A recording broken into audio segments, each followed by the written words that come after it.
Morning, Jim. Good morning. Morning. Morning. You're all right?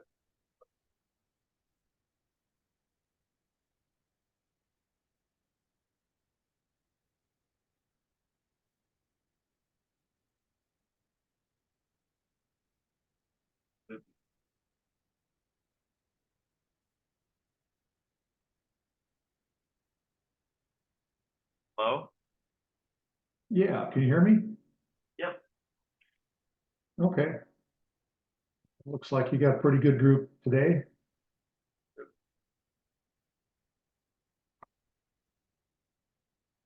Are you guys ready to start? Yep. Ready when you are. Okay. How would you like to proceed? Do you have a presentation or something you want to go through, or what would you like to do? We can go through the basics of our rocket, and then do you have any questions based on that? Okay.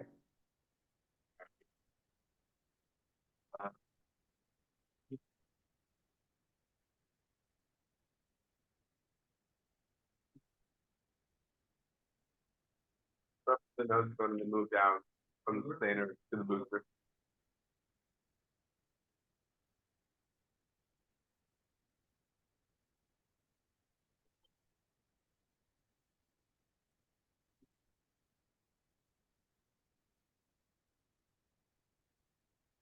We've got a 2 pound ballast.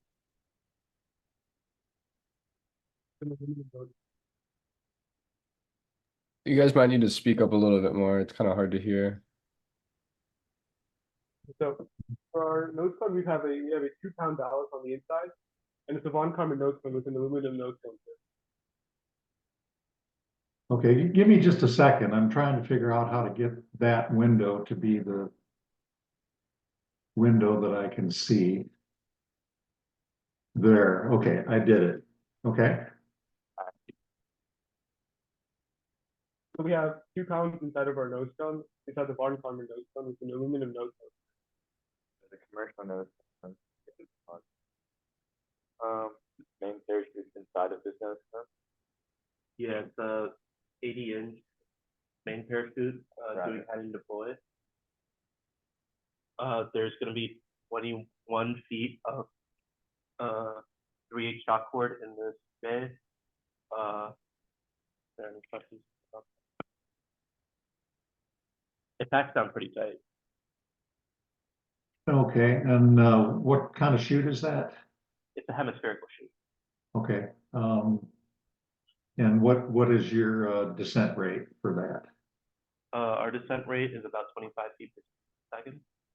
Okay, and there's a recovery fitting inside the nose cone? Yeah. Yeah, maybe point that at me again. So the main will deploy out of you. You can see the eye nut in here. I can remove it, but Yeah.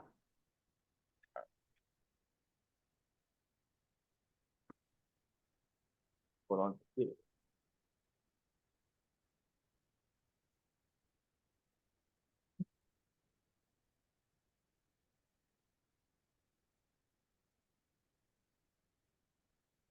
The 3/8 galvanized steel eye nut.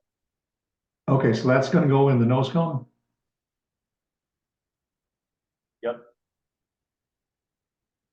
Okay, and how are you gonna keep it from unscrewing? This is going to be double jam nutted plus Loctited on both ends of the threaded rod. Okay.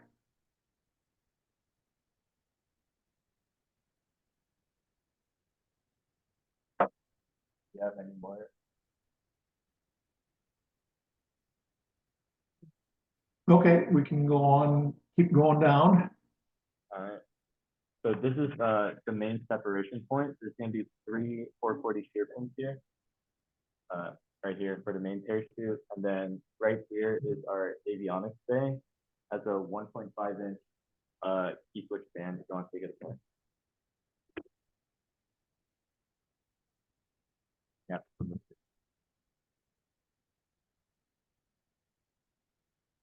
There's going to be 2 sets of full distance flight, and fixed flight. But this doesn't separate in flight. It just purely comes out for the convenience of putting the AV bay together.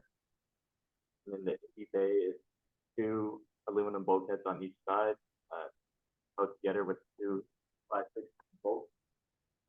And there's a 3D printed structure to hold the boards and such. We have key switches for all of the boards, plus a sustainer motor igniter shunt to shunt the wire to the sustainer igniter before we're ready to activate that line. Okay, let's start with the bulkheads on there. Now, what's going to be the fitting that the harness is attached to? Can you grab the eye nut? It's in the, or eye bolt.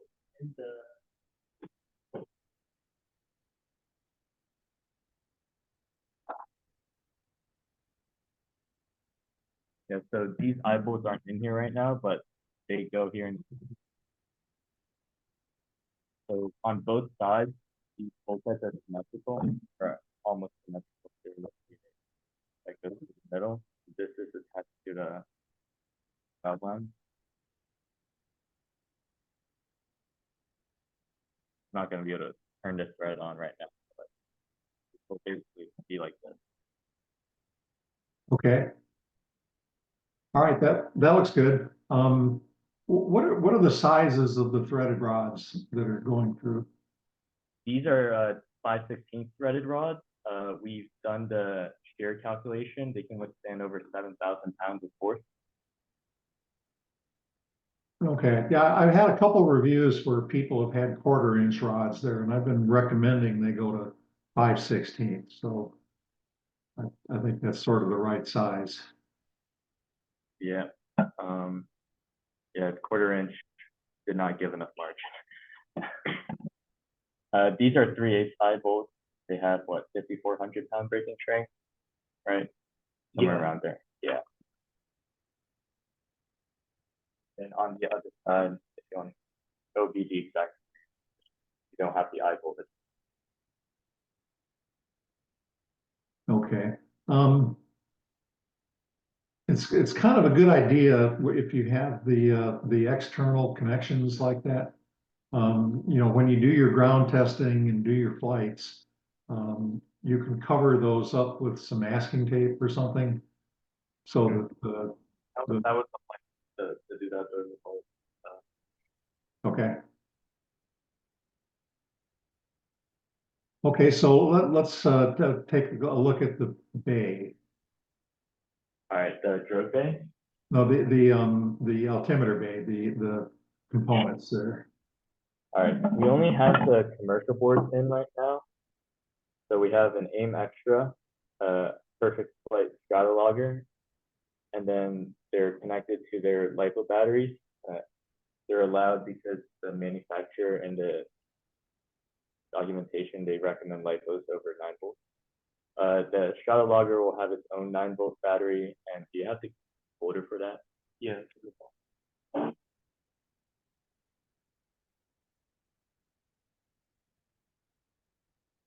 Yeah, this 9-volt folder is the one that Spaceport was recommending, and that was this year.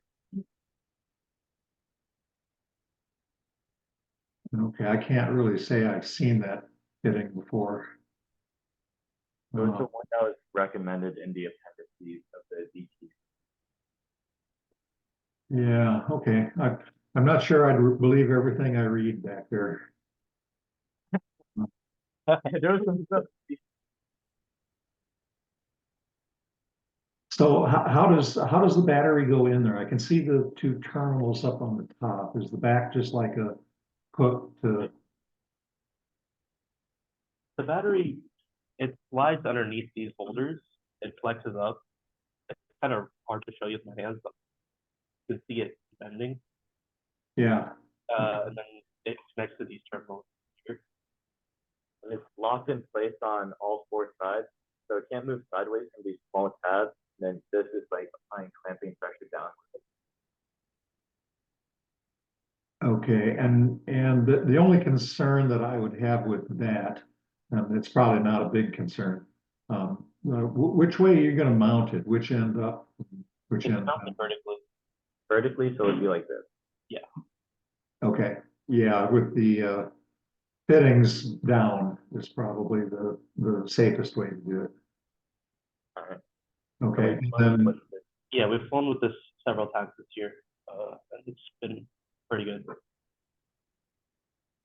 yeah, I really prefer the kind that have, the little plastic fitting that goes over, and then, because you can tape that down, around the perimeter of the battery so it can't come off. And then you can zip tie the battery down to the board. And just my preference. I mean, I think that one works. Sometimes those batteries, or those battery holders have the, kind of the same connections on them that the battery does. And you can disconnect those. But I think what you got there with sort of the spring connections is I think that's better. All right. I'm going to talk about the other side. Yeah.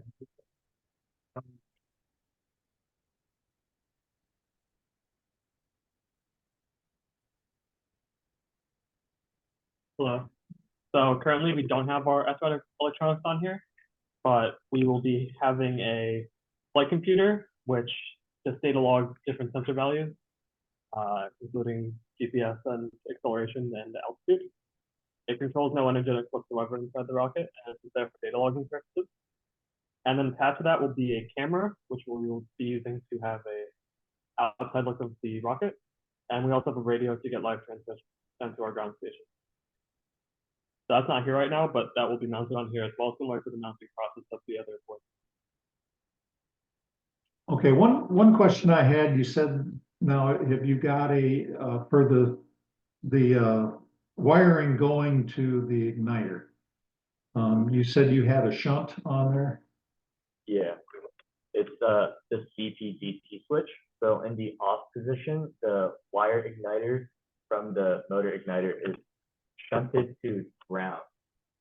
Okay, Left floating, so it's shunted to ground, and then in the on or armed position, connected to the output of it.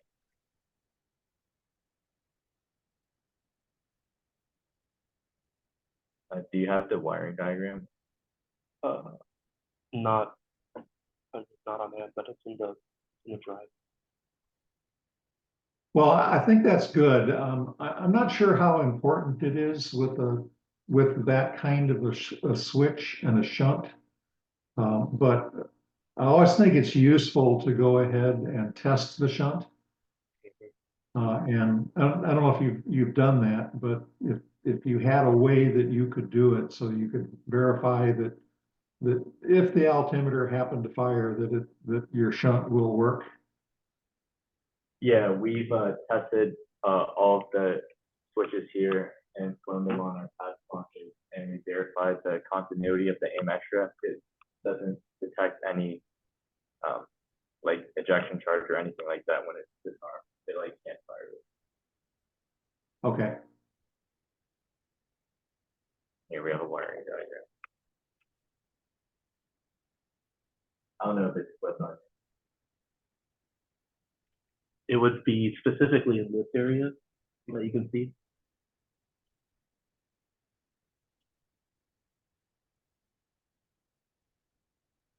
Yeah, it's a little hard to see, but I think what you've got is fine on that. So, okay, let's talk about the AIM Extra for a second. There's about maybe 10 or 11 two-stage teams, and you're the only one that's using an AIM Extra. So we have to talk a little bit about how you're programming that for staging. I sent out a recommended approach for doing the programming of the staging altimeter. Did you receive that? Yes, We did. see that. Okay, are you able to program the aim to basically follow the methodology of that email? We can follow it, most of the theory, like basically all the way, about 90% of what is recommended, such as like doing the timer after launch, instead of after motor burnout, stuff like that.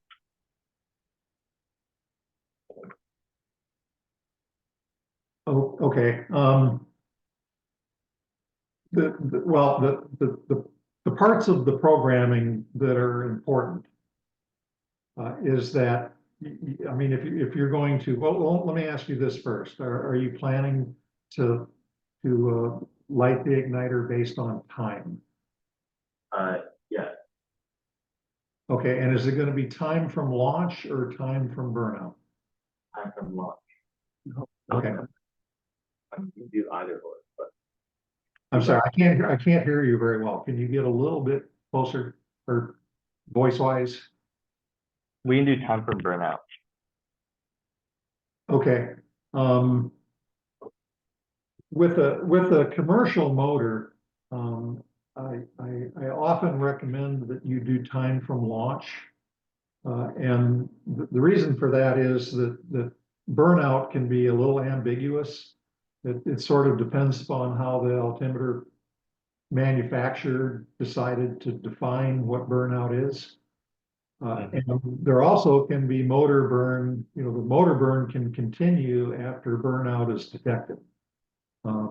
Because typically the burnout is when the acceleration goes to zero, but when the motor is fully burned out, the acceleration might go to, negative a couple of Gs.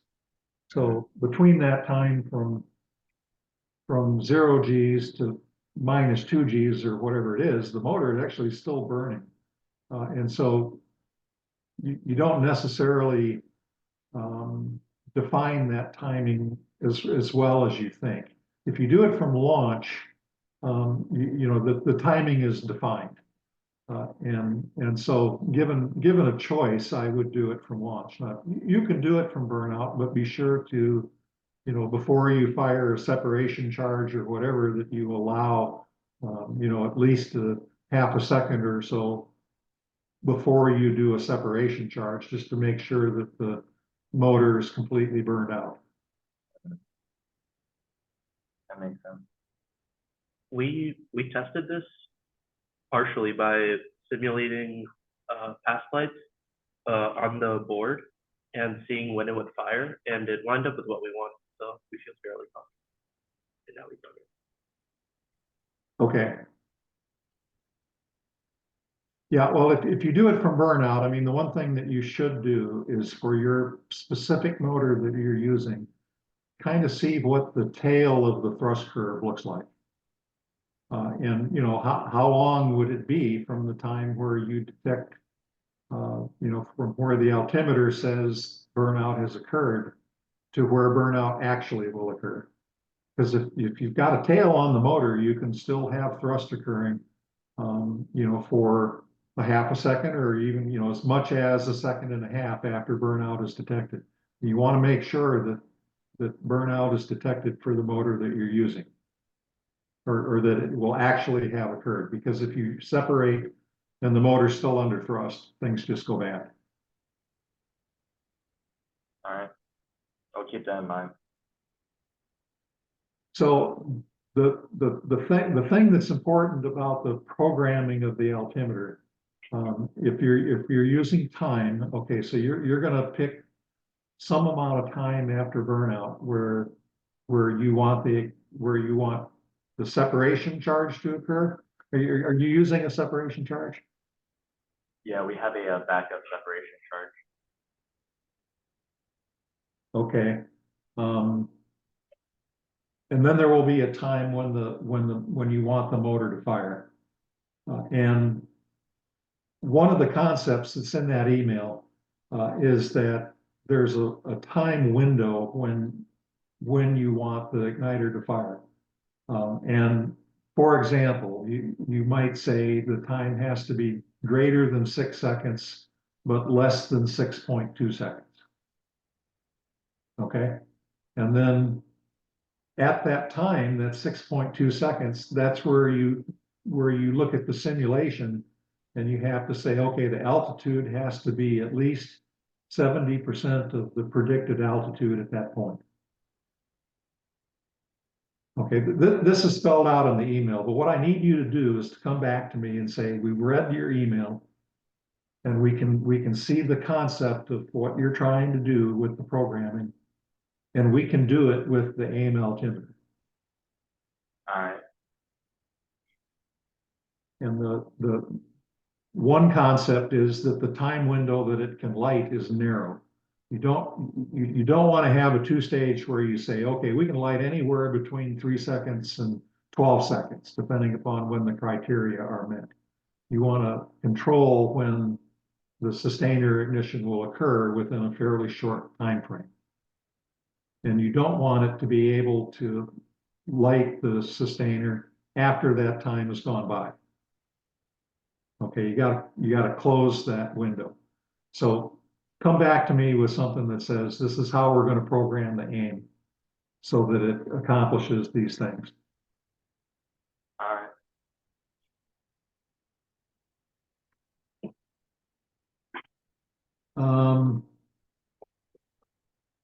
Okay, so how are you getting for the igniter and for the separation charge? How are you routing the wires down to the motor? The wires come out normally through the drogue bay. It's gonna go through the zipperless coupler. And then right here between the zipperless coupler and the drogue bay, there's gonna be a steam micro connector for the wire to break whenever the drogue separates. Okay.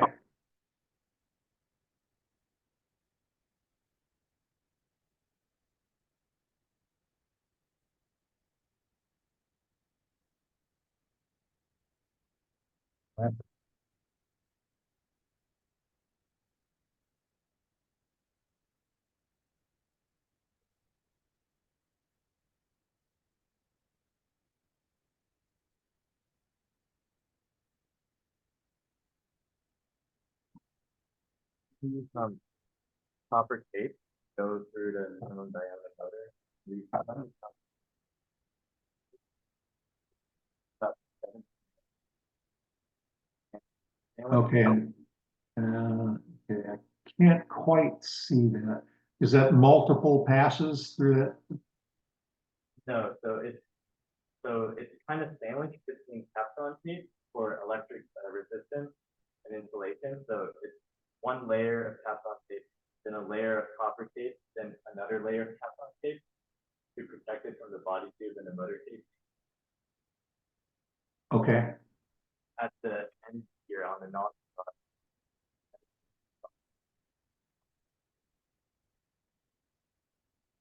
Okay. I've done it a lot like that. I've used, if you want to Google it, I've used something called tapper wire. I think it used to be called gecko wire, but now I think it's called tapper wire, T-A-P-P-E-R. Or one P or two, I'm not sure, but it's pretty convenient for doing what you're doing there.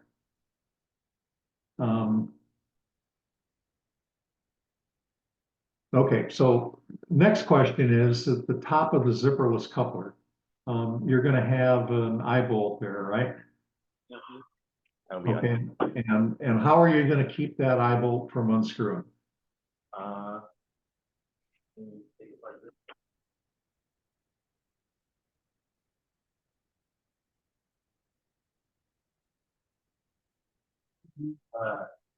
Camera lock.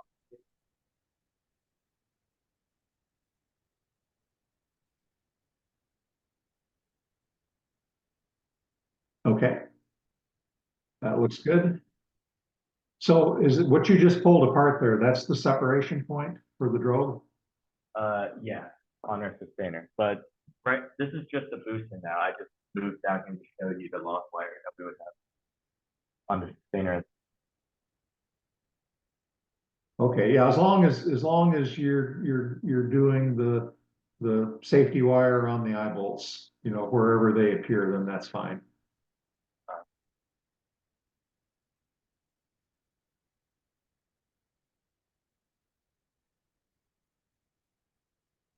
But it would be,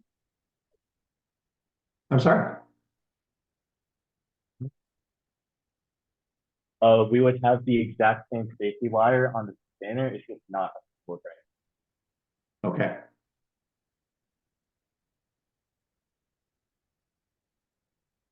So, what kind of igniter are you using for the sustainer? Using the boron the I'm sorry, I didn't hear that. Procast, John Oh, DeMar. okay, all right, okay.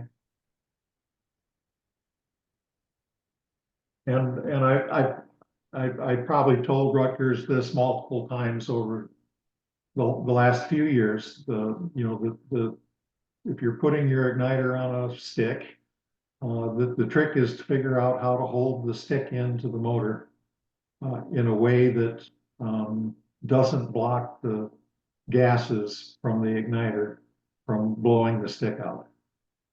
So, as an example, if you had the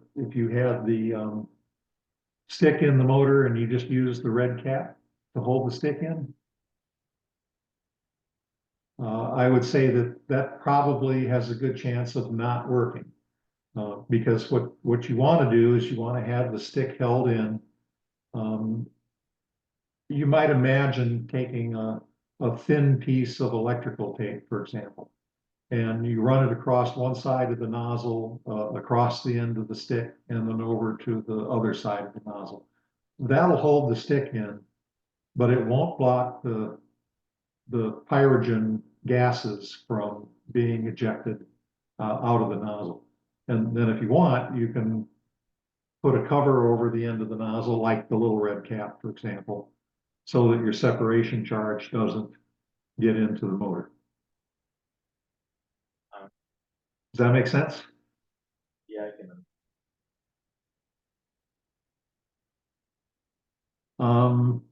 One thing I didn't ask about, I wanted to verify what you're doing for your drogue charges. Yeah, I brought up previously the topic of the high altitude charges and recommended the method that Tony Alcacer uses, and I think you said that you were going to do that. But I want to verify exactly what it is that you're using. Yeah, we're using these chargers that you recommended. The T-fish one. Yeah, okay. Yeah, Tony Alcacer actually has two kinds of high altitude charges that he's talked about over time. One of them is the latex tubing charges, which don't really work very well. And then the other is the latex tubing, I'm sorry, the vinyl charge tubing, which you're showing a picture of. And that's the one to use. Are you using pyrogen or black powder? We're using Pyrodex.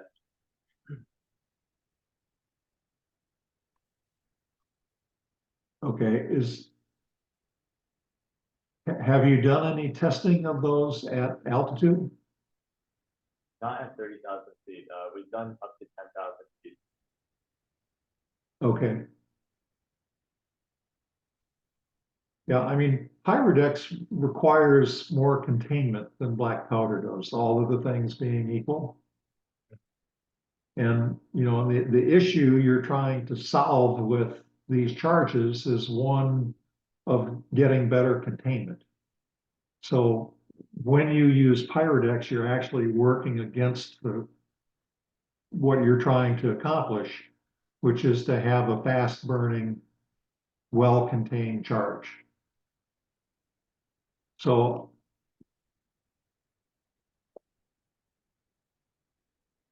I'm not really aware of people that have done these sort of high altitude charges with Pyrodex before. So I don't really know whether they work or not at altitude. I've done some research, and one of the 290,000 flight ones did Paradex as well, using similar physics charges. I didn't quite hear that. Who did that flight? I can go find the exact flight, but I think it was some amateurs, not part of a student group, that did that flight. Okay. If you can find a link for it and send it to me, I'll take a look at it, and if I have any concerns, I'll get back to you on it.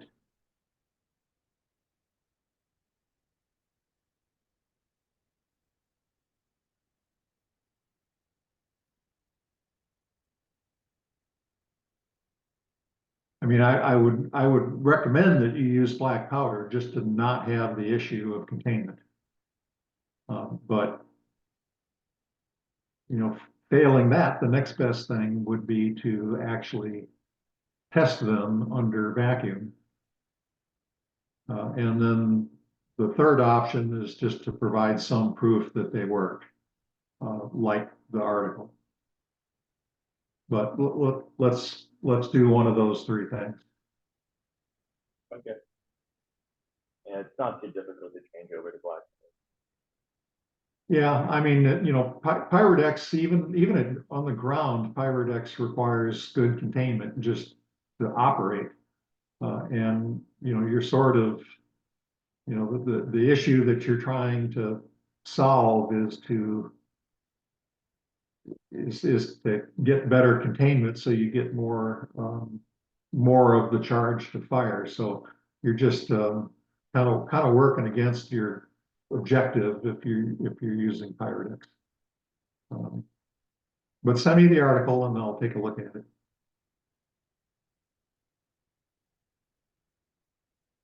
Okay, let's see, we're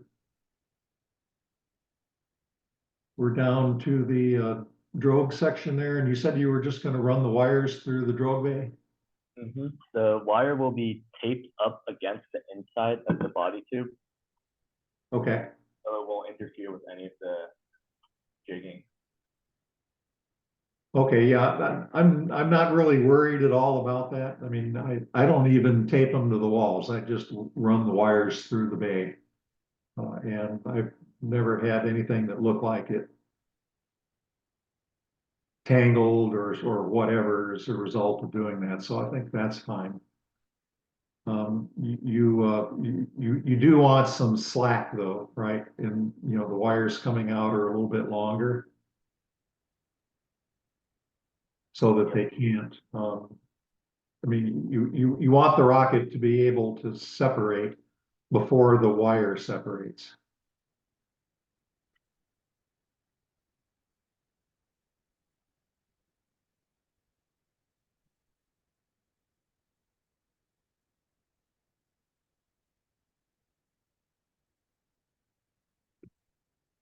Okay, when you take a look at the interstage coupler.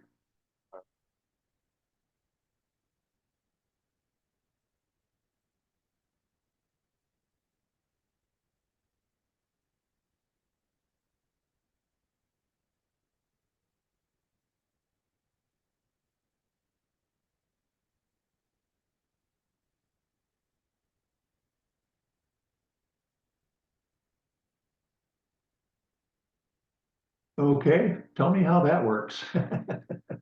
So we have a carbon fiber tube right here. This basically acts like an outside coupling. So the inner diameter is 4.035 inches. The outside diameter of our tube is 4.02. So we have 15,000 ohms here. Basically, this carbon fiber tube is held in place by a aluminum centering up here and another aluminum bulkhead here.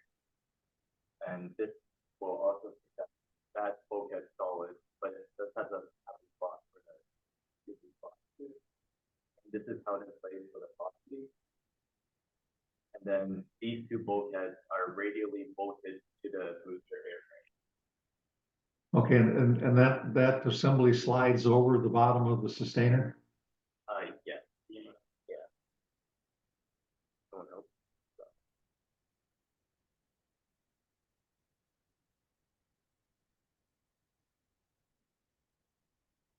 Yeah, okay, I like that. How did you get that tube, that carbon tube? Did you roll that yourself? We got it custom made. I'm sorry, can you say that again? I didn't hear. We got it custom made for us. Oh, oh, okay.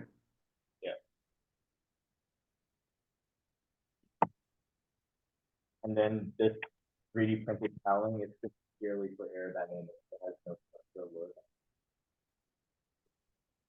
Okay, and then using the bulkheads, that's just screwed into the top of the airframe then. Yep. And the electronics there, those are the recovery electronics for the booster. We have the commercial board, an RSC3 and a shadow logger, and a Federate GPS. And then we have the batteries and then the SRAD electronics. Okay, and that's what are the altimeters? It was a RRC3 and a straddle logger. Okay. Okay. And then that's your recovery hard point and yeah, now the other side of that, are you going to use like a nylon locking nut on those things so they can't? Yep. The other side will be nylon lock. Okay.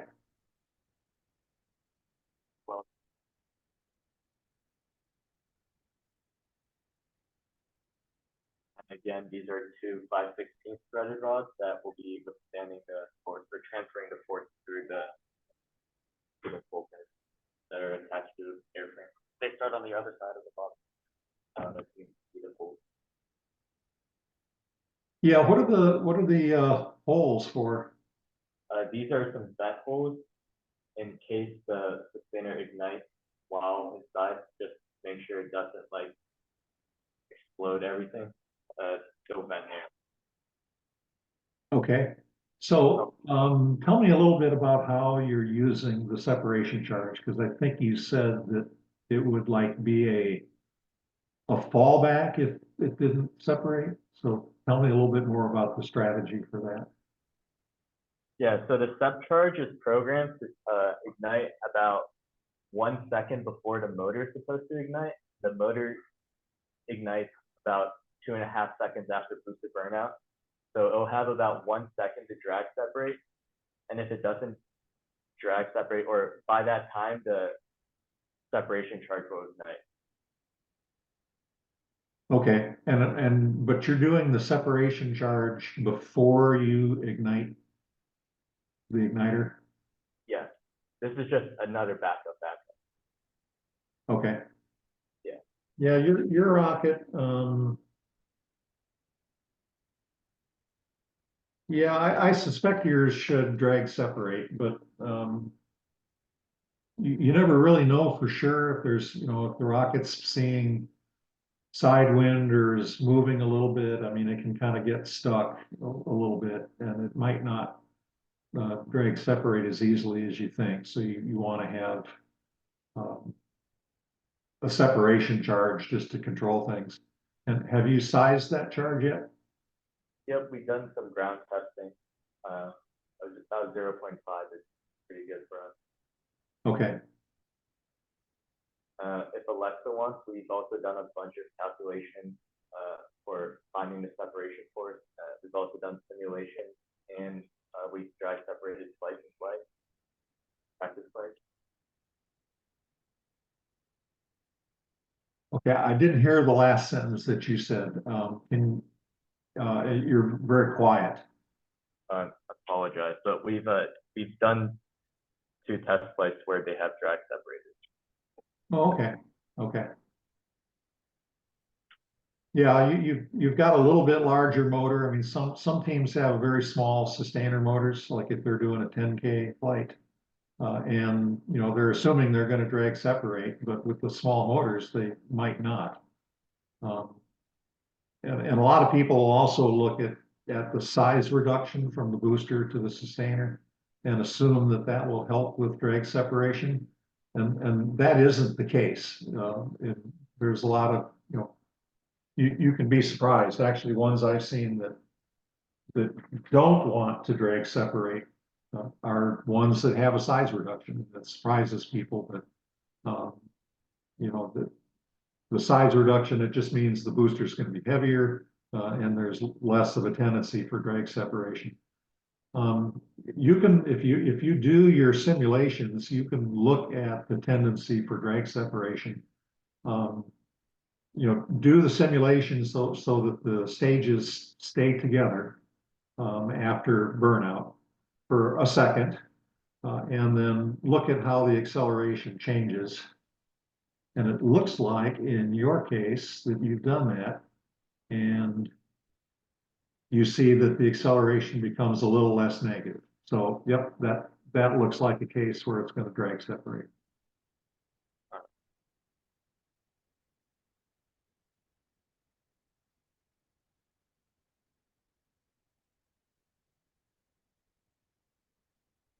Okay, let's talk about recovery. Why don't we go back to the sustainer and you can just show me the harness and quick links and whatever other hardware is on there.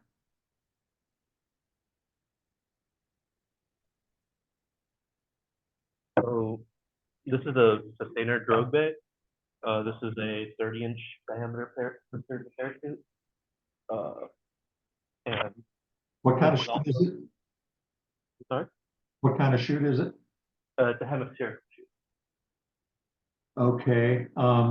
Have you flown with that chute? Yeah, we have. Okay.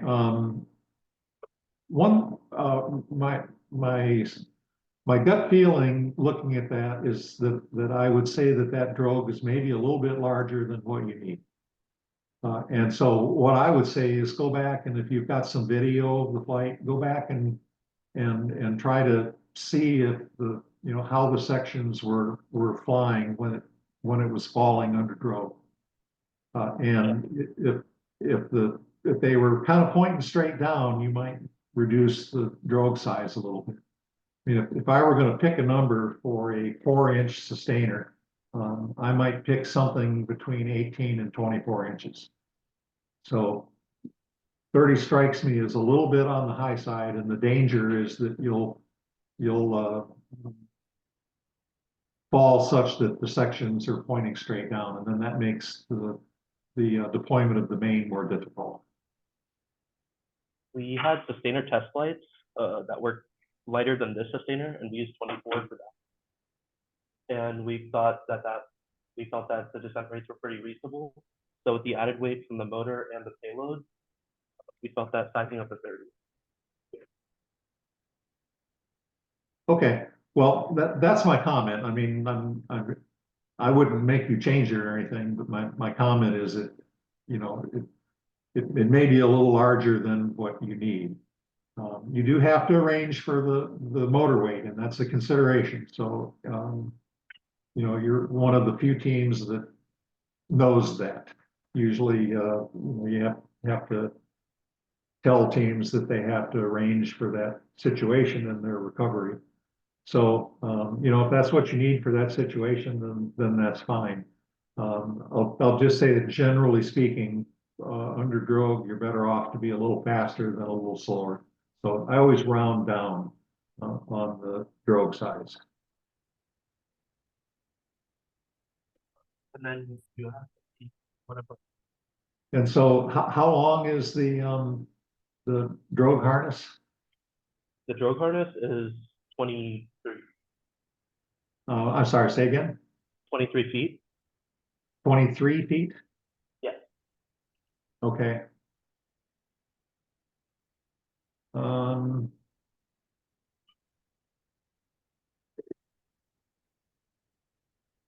Yeah, I'll just say, I think for a 4-inch rocket like that, if I could pick a number for a drogue harness length, I might pick something like 30 feet. And you might run into a reviewer that says 23 feet is not long enough for the drogue harness. I had a review a couple days back where the reviewer said that they wanted a 40-inch or 40-foot harness there. Another reviewer said 5 times the length of the rocket, whatever that is. So if you were, if it was a 7-foot length, I mean, you're typically talking somewhere in the 30-foot range on a 4-inch rocket. If you had the payload, now your payload is in the center of the rocket, right? Yeah, so our payload goes right under the zipperless coupler. So it's the same as that. Yeah, if you had it at the top of the rocket, it would be more important to have a longer harness. Because you're trying to, the purpose of a longer harness is to prevent the main coming out at apogee. All right, you're trying to provide some time for the parts to separate and slow down before you get the jerk from the drogue. And so if the payload was up at the top, then I'd say, then I would say the harness is too short. Since the payload isn't at the top of the rocket, that's less of a consideration. And so, I would probably say that length is okay. But you could run into a reviewer that adamantly says that that harness length is not long. All right. We'll keep that in mind and bring extra conflict. Yeah. So, you might want to be prepared. Either to go buy one or to bring one or whatever, so that you can extend the harness to whatever it is that the reviewer thinks it should be. My own personal opinion is that 30 feet is probably what you really want. 23 is a bit short. What brand of harness is that? And size, 3/8 tubular nylon from Wildman, and then the harness is done ourselves.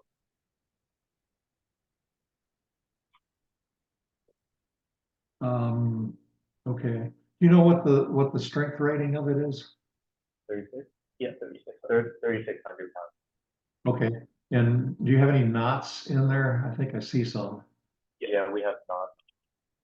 Okay, for the safety review, you would want to be able to quote the strength reduction that occurs because of the knots that you have in the harness. Okay. So if somebody asks the question, you should say something like, yeah, this is Wildman 3/8 inch and it's 3,600 pounds and we have a water knot and it's going to reduce the strength by 30% and that puts us to X. And we judge that to be acceptable for this rocket. Okay, so when they say how much does it reduce the strength by, you don't want to go, I don't know. You want to be able to, and you can just look that up online.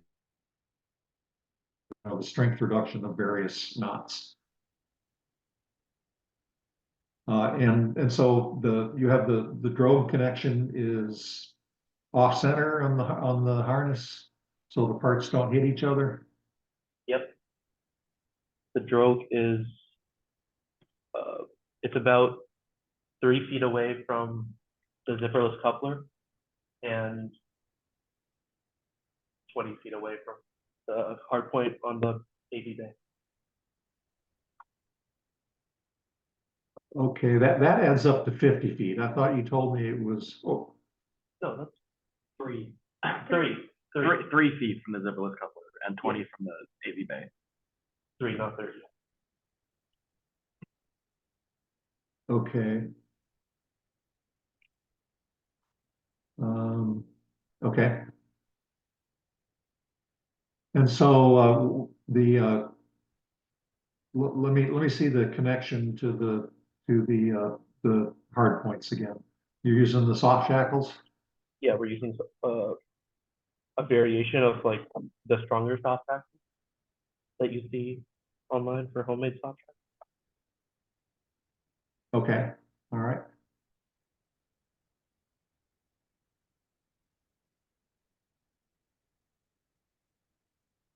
and they just move around like that.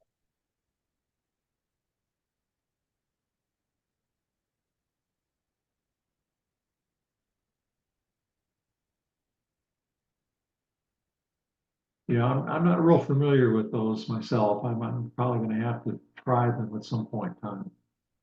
Yeah, we recommended them last year in our safety review, Okay, yeah, and we've flown them all year. okay, and then the connection for now we're looking at the drogue still, correct? Yes, Yeah, and so have you got a swivel on the drogue? we use these soft shackles for all our connections on the shock cord. The soft shackles are flexible, so we have flown them all year and we haven't had any issues with tangling. Okay, I mean the actual connection of the drogue to the harness. So it connects. There's no swivel connecting between the two if you're, that's what you're trying to do. It's just like directly connected with a soft shaft to the shock cord, or to the soft line. It has a fair bit. Wow. Okay, well, you can do that. I suspect that 95% of teams would have a swivel at that location. Yeah, like I said, we've flown them all year and we haven't had any issues with them. So Okay, that's yeah, but when you're flying to 30,000 feet, you're gonna be falling under drogue for a long time. And, you know, you can start balling up, shock cords pretty quickly when you do that. I mean, you can do what you want. I'm just saying that, you know, most of the time I would expect to see a swivel at that location. I would also expect to see a swivel at the location where the harness is connected to the fin can. One thing that I have seen in almost every flight that I have ever done is that the fin can just spins like mad. You know, when it's falling. I'm not sure exactly why that is, but they just do. And if there was any place on the rocket where I would recommend using a swivel, it would be right at the top of the zipperless coupler, so that you know you don't start just winding up the shock cord at that location. take that into consideration. I'm sorry, say again. We'll take that into consideration. Okay.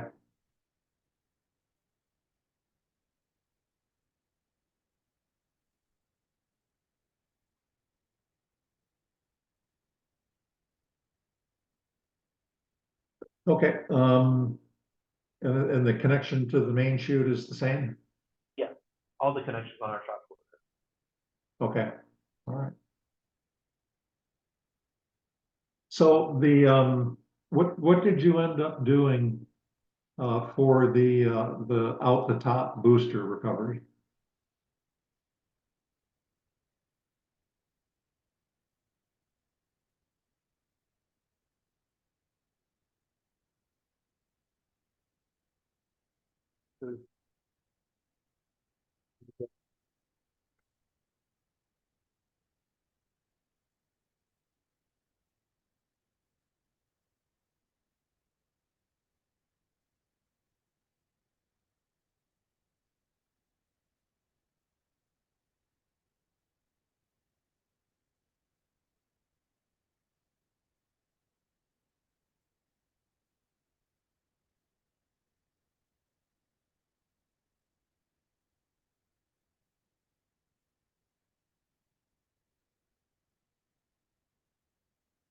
Okay, so you're still using the release device.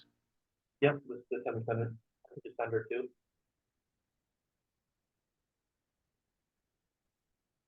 Total, we have 50 feet of forward.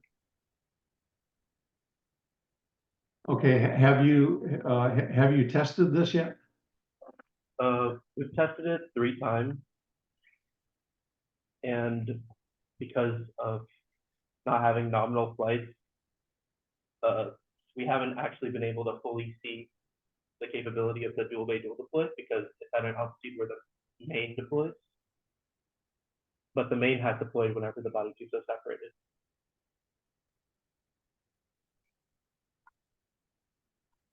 I'll say, okay, so you're gonna, now is the tender descender attached to anything or does it float? It's not attached to a bulkhead somewhere, it's, No, it's attached to the link that is attached to the eyeball. okay. And so that's the,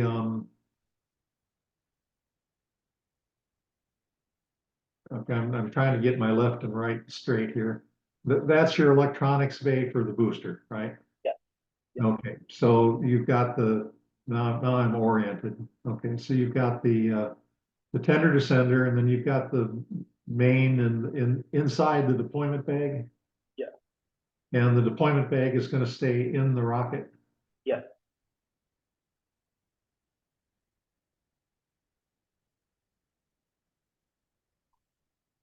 Okay, so you're gonna come up to the drogue chute and then the harness is gonna continue on to the interstage coupler. This is it.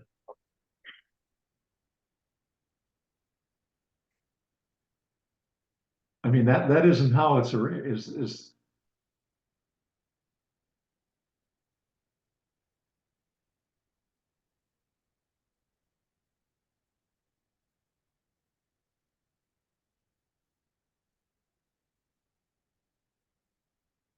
Oh, okay, I'm confused. Um, So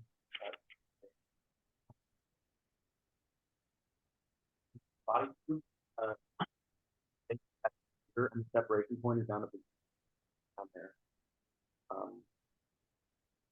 So okay, what's on the other side of the altimeter bay? The interstage. Okay, is, okay, I got it, all right, This, okay. this here, and then the drogue comes out that end with the. Okay, I understand. I'm just backwards. I think that was the question I asked. Are you deploying down or up? But now I can see it. Okay. So the main from our test flights has deployed downwards, but it still has inflated within like about 2 to 3. So we feel confident about having that. But we have the shock cord shorter on the main end when the drogue deploys. It's about 22 feet to the zipperless coupler, and then we're gonna have 7 feet out towards the interstage side. So that should hopefully keep the body tube more horizontal. Okay, let me repeat what I think you said. When it's falling under drogue, you're gonna have, the drogue is gonna be connected to the fin can, and that's 20 feet of harness. And then to the interstage coupler, and that's 7 feet of harness. Correct. Okay, so now when it lets loose, now I think where is when it lets loose, where is the harness attached on the main? Did you move it down to the shroud line? Yeah. Closer here. This is the bundled up shock cord that will be released once the tender descender fires. And it's in the middle of this cord. Not exactly, it's off center, but with this, the shock cord will extend and the deployment bag holds the parachute loosely enough that it deploys.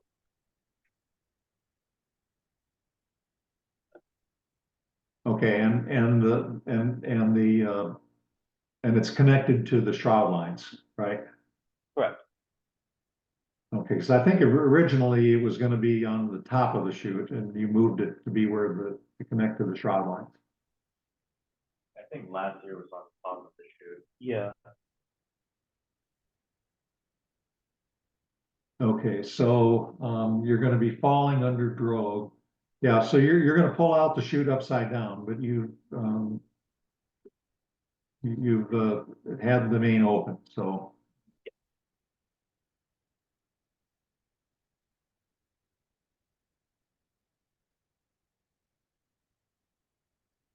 Okay, just out of curiosity, what is that red device? I think it says JBL right in front of you.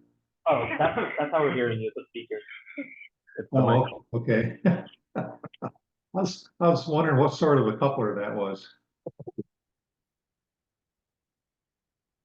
Okay, let me go down my list here and see if there's anything that we have not talked about. Okay, first thing, let me ask you about the rail buttons. Where are they going to be located?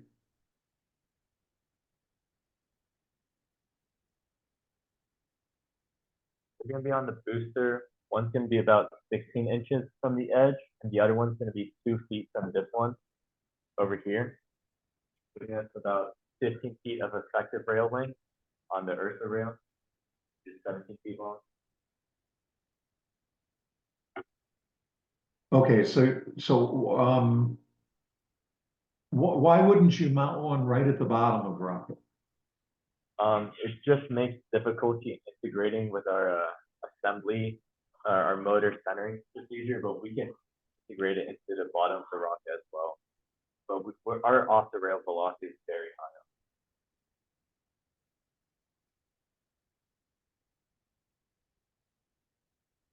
Yeah, okay. And so you said you have the one there that I can see on the fin can, and then the next one is, you said about 2 feet up from that? It'll be about 2 feet up. Okay. Any thoughts about a third button? No. Don't risk any jamming from happening. Yeah, you have to be careful. But like you say, given your rail speed, I think it's probably okay.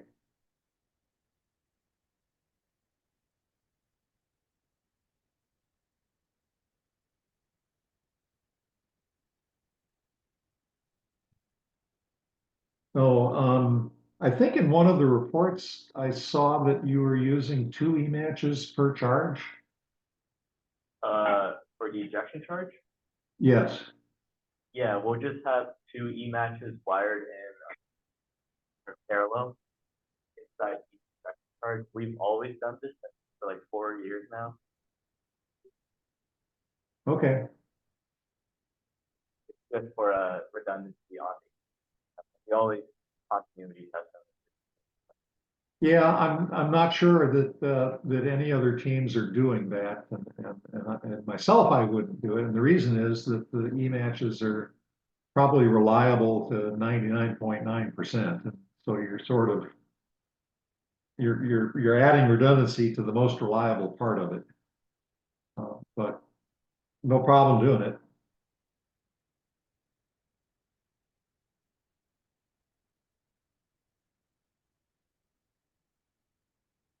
Um, Sure pins on the boot on the sustainer. Those on the sustainer for the main, we have 3 440 here pins. I'm sorry, I can't hardly hear you. Talk a little closer, please. So the main bay on our sustainer has 3 440 nylon shear pins, and our drogue bay will have 2 440 shear pins. I'm sorry, 2 what? Nylon shear pins. 440. Also number 4s. Okay. And then on our booster, we have 3 shear pins.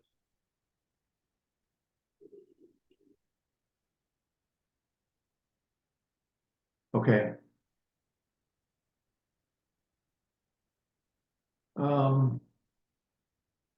Yeah, my only suggestion might be to add one to the nose cone. You don't have to, it's just, those, those cones, the fiberglass cones are kind of heavy. And you don't want that coming off at high altitude. So, I think I personally would use 4 or 5 of the number 4s. They're just to ensure against having main at apogee. again, it's not as important because you don't have the payload weight up there. If you had the payload weight up there, it'd be more like probably 6 or 8 of them, or number 6 shear pins.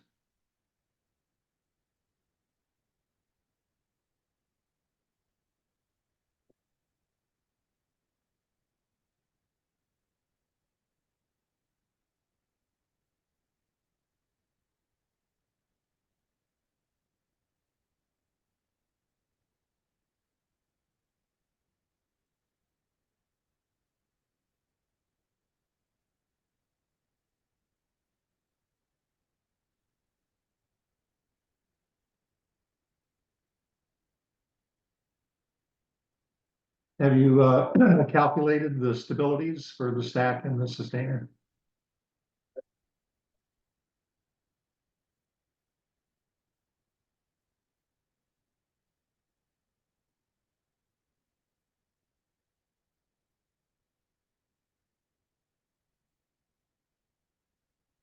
I'm going to zoom it.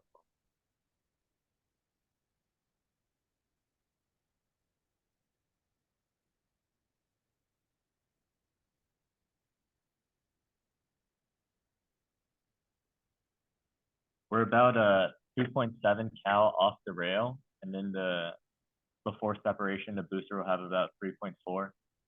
And after separation, the sustainer will have 2.5 cals, and whenever it's at burnout, it'll have about 4.7 cal on the sustainer.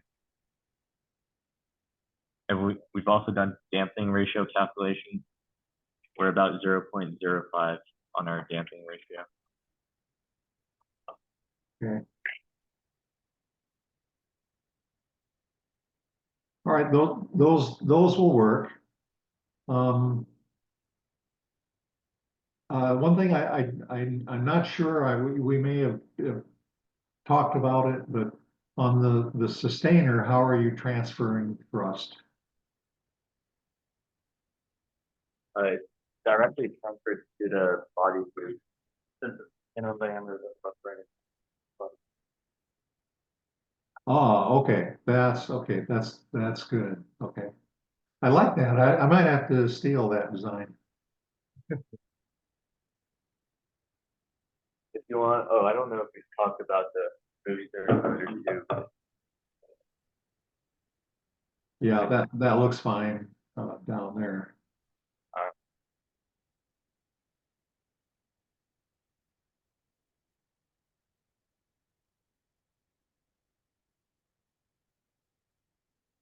Okay, I don't really have anything else. Do you guys have any questions? Out here. We'll get back to you with all the information. I might have some questions on the rails, how they're going to be angled. You know, that's a good question, and I do not know the answer to that question yet. One thing I was going to tell you, well, I mean, you were out there last year and you saw the wind that was out there. Yeah. And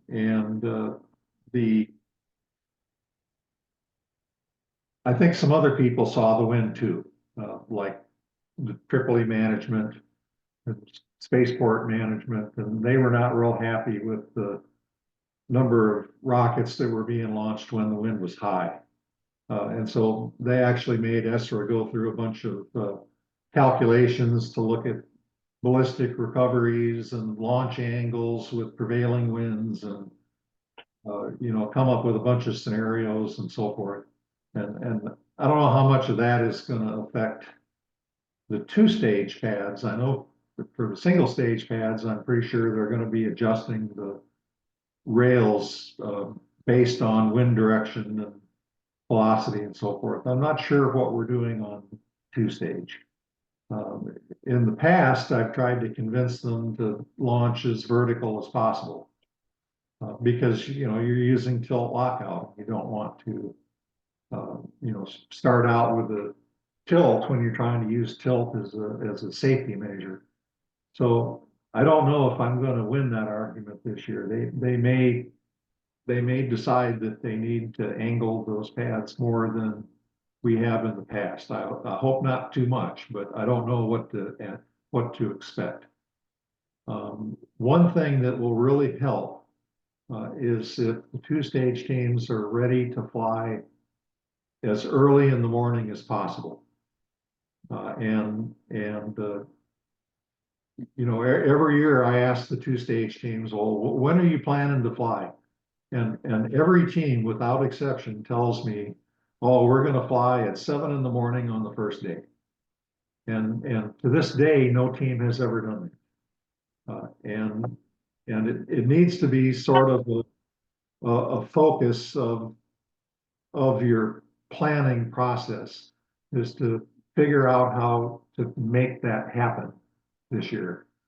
Because, you know, last year, if they had not launched and when there was more wind than desirable, there would have been teams that would not have been able to fly. And so we don't want to have that happen this year. And one of the things they're going to do, I think, is they're going to allow maybe a few members of the two-stage teams and of the hybrid teams to stay out at Spaceport overnight. And the purpose of that is to just be able to get a running start in the morning, so that you can be more prepared to launch early.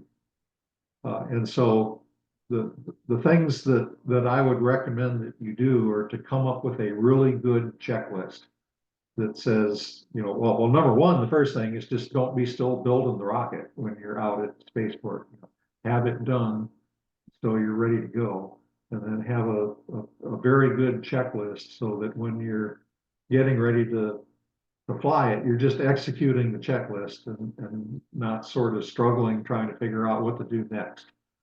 And then the last thing I do is just make sure that you know who has the key equipment to do things.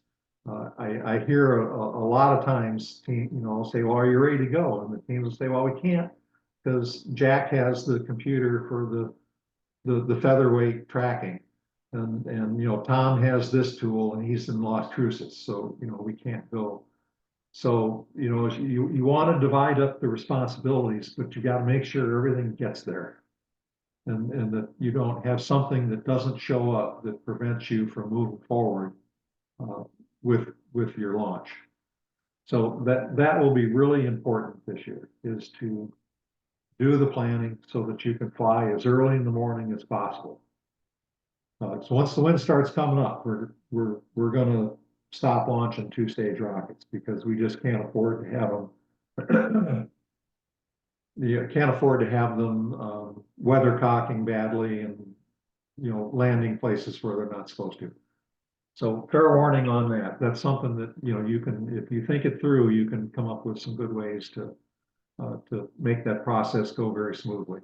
It's not a bad idea to rehearse the process so that you know exactly what all you need to make it go. Okay. So one thing that we talked about was you know, be sure to send me something that confirms how you're going to program the AIM Extra, and kind of follow the methodology that's in that email, so that you know, we control the process of staging, and we're not lighting sustainers that are going downward or things like that. So I'd like to see that. Otherwise, I like the project. I think you guys have done some good things over the last few years to, you know, to get the rockets looking good, and I'm expecting a good flight. If you don't have any more questions, I think we're done. You know, there's a link that you're supposed to send the, you know, the video, or a link to the video to. So send that to Esra, or they'll send you a nastygram. And otherwise, I'll look for that program, and then I'll expect to see you out at Spaceport. If you have any questions in the meantime, let me know. I'll try to find out on the issue of staying out there overnight and just see what the plan is for that. All right. I just have a question if you want to know more about this. I'm sorry, say again? I don't know if you want to go over the fins on the rocket. I believe we went over them.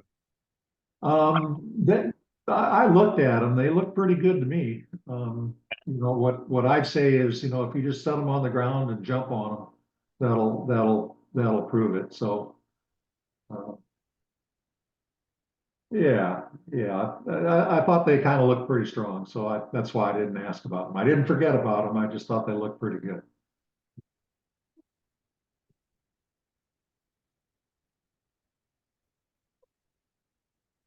Okay, we'll see you all out there.